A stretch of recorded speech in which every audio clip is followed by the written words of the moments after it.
up until now, I told everyone that I had left consulting, but the truth is, I was fired. And it's the best thing that could have ever happened to me.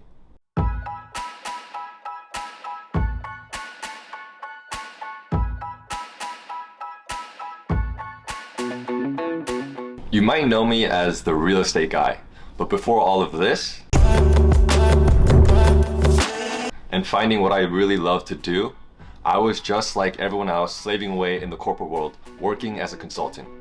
That building right behind me is where I first lived, and I'm gonna walk you through what my daily commute used to look like. Now, when I first moved back here in 2017 for the first time, I actually found this apartment on a Korean Craigslist. And it was 2 days before I actually had to be in the city. I wired this dude some money and then ended up on the 4th floor of that walk-up. I didn't know it at the time, but once the sparkle of New York kind of faded away, it was tiny. I was paying, what, $1,600 at the time with a roommate. It was absurd, but I loved it. So when I used to live here, this door was never locked. It still isn't. Oh, they got one now.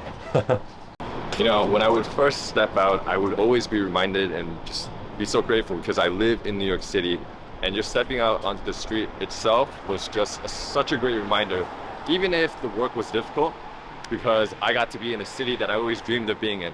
Fun fact, that pizza place is the very first meal I ever had in the city, living alone. So on my way to the office, this restaurant is actually my favorite.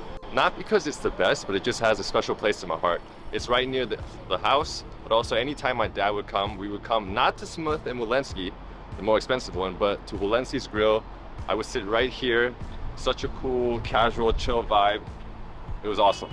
Right about here, when my favorite part of the commute ends, I see this building up there, and I always imagine, what would it feel like if I got to work here instead of having to take the train? Okay, so I walk down 49th every time, and then I take a left on Lexington, and this is where it starts getting a little gloomy. Maybe it's because I see all these guys in suits with their face downcast, but it's also when I start thinking, why am I doing this? Why do I have to leave the city? What can I be doing? Not only that, I have a few memories of falling, full-on cartoon character, feet in the air when it was snowing, and I've had to run several times just to catch my train.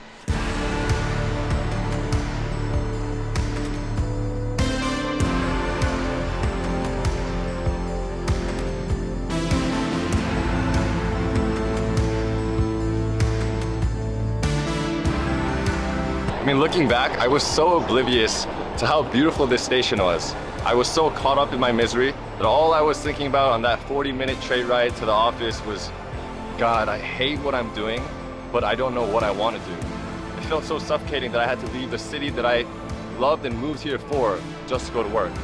And so, on August 8th, 2020, I walked through those doors for the very last time.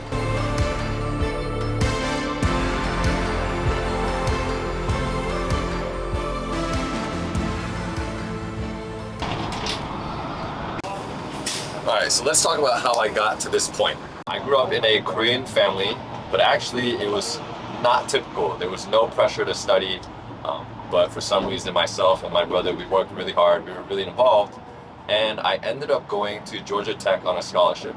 The traditional pick for Georgia Tech grads, here it is. Oh, I graduated! Oh, you guys stand next to it. 5 years ago. Mind you, NYU was my dream school, and I did get in, but, you know, wisdom prevailed, and so I didn't want to be $200,000 in debt. But from a young age, living in New York City was my dream, and so was starting a business.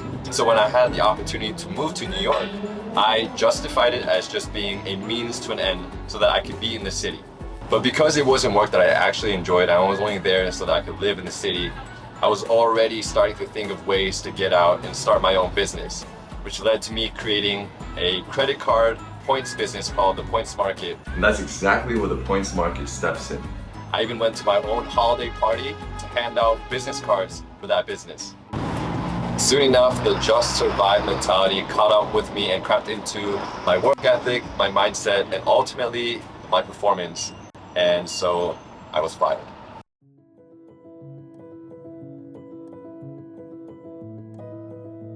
Now, this park is right next to my old apartment, and so I would come here pretty often. And the biggest question, the biggest dilemma I had was wrestling with my identity. Anytime you would meet someone new, they'd ask, what do you do? And now I no longer had the crutch of being a consultant to lean on. Not only that, I had zero idea of what I wanted to do with my life. And in the midst of this transition, I met my now wife, Irina. And shortly after, the world shut down because of COVID. And I ended up going back home to Atlanta, where I spent the next year or so living off of unemployment, trying every means to find something to do. So I tried drop shipping. I was trading stocks like every person in the US. Overall, I do have to say that even though COVID was a tragedy for the rest of the world, I was able to find some goodness in it, because for me, it was a sort of reset and a time for me to learn about myself and take a break. In light of what's going on in the world today, I decided that I would make a video every day and prepare a dish, either something that I've been doing for a while that I think is really good, or just new things that I want to try out. So today's day one, and today we're making shrimp pad thai. And eventually we decided to come back to New York City. I mentioned that this park is really close to my old apartment, but it's actually even closer to my current one, which I will probably show you guys at some point. So make sure you guys subscribe for that video. You may be surprised to know that real estate was actually a forced decision. When Irina and I decided to move back up to New York City, I had no idea what I was going to do, and I had no money. And so the real problem of having to make money is what caused me to adopt a way of thinking, which is acting your way into a new way of thinking instead of trying to figure out what I wanted to do. And so I chose real estate, and I decided to make that my thing. At the TV, and then actually to that side you have the first of many closets and storage. There's all of this counter space. Watch me, watch me, watch me.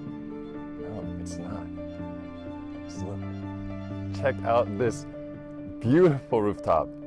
360 degrees. Because I had to make money, I couldn't start a business. And so I thought about my dad, who's been in sales all of his life. And I thought maybe his skills rubbed off on me. So I tried that out. If I'm going to do sales, I might as well sell the most expensive thing. And so I landed on New York City real estate. Once I set this into motion, I was blessed to meet my mentor, and I found a way to express my creativity. All of this to say that not everything pans out the way you expect, but sometimes the most unexpected, or even the negative things, turn into something greater than you could have ever imagined. I hope that any of you guys who are watching and are wrestling with a sense of identity and purpose, stick with it and push through, because at the end of it, you're gonna find something that works for you, and it's gonna be great. I hope you guys enjoyed this video. I'll see you guys next time. Peace.